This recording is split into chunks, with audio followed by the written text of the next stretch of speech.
আসসালামু আলাইকুম। আজকে আমরা আমাদের যে খামারটা আছে ওই খামারটা সুন্দর করে জীবাণুমুক্ত করে ফেললাম। তো আমরা পটাশ দিয়ে জীবাণুমুক্ত করার পরে এরপর আমরা কি দিয়ে জীবাণুমুক্ত করি সেটা আজকে এই ভিডিওর মাধ্যমে বলার চেষ্টা করবো ইনশাআল্লাহ। তো সকালে সর্বপ্রথম চলে আসলাম আমরা আমাদের খামারে, কারণ আমাদের যে দেশি মুরগিগুলো আছে এগুলো বিক্রি করে দিচ্ছি, 2-3টা রাখছি আমরা খাওয়ার জন্য। এখন আমরা যে একটা ঝাড়ুর সাহায্যে আমরা সুন্দর করে কুড়ে নিতেছি। এখানে অল্প কিছু লিটার আছে, বেশি লিটার নাই, সেখানে কোদালের কোনো এখানে ব্যবহার করার প্রয়োজন নাই। সেখানে আমরা ঝাড়ু দিয়ে সুন্দর করে পরিষ্কার করে নিতেছি।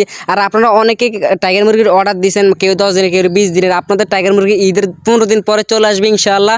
আমি খুবই শীঘ্রভাবে এই কাজগুলো করতেছি আপনাদের জন্য, শুধু আপনাদের জন্য। আমাদের দেশি শখের দেশি মুরগিগুলো আছে এগুলো পর্যন্ত সেল করে দিয়েছি। আমি এগুলো ডিমের জন্য রাখবো, আশা করেছিলাম ডিমের জন্য রাখি, ইনকিউবেটরে আমি বাচ্চা ফুটামু, তো সেই আশাটা আমি বাদ দিয়ে দিচ্ছি শুধু আপনাদের জন্য। তো আপনারা যদি পরবর্তীতে বলেন যে আমাদের মুরগি লাগবে না, তখন আমার মনটা খারাপ হয়ে যাবে।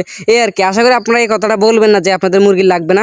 এখন আমি ওরার মধ্যে লিটারগুলো নিয়ে নিতেছি, এগুলো আমরা একটা মহিলাকে দিয়ে দিব, সে এগুলো ফোড়া দিয়ে ফেলবে। এগুলো ফোড়া দিয়ে ফেললে বেশি ভালো হবে। তো আমার এই খামার কিছুটা গাম্বুরা আছে, আমার দেশি মুরগিগুলোকে ধরছে, সেই কারণে আমি 7 দিন টানা এই খামারটার ভিতরে চুন আছে, ব্লিচিং পাউডার আছে, পটাশ আছে, যত কিছু আছে শুধু মারতে থাকবো।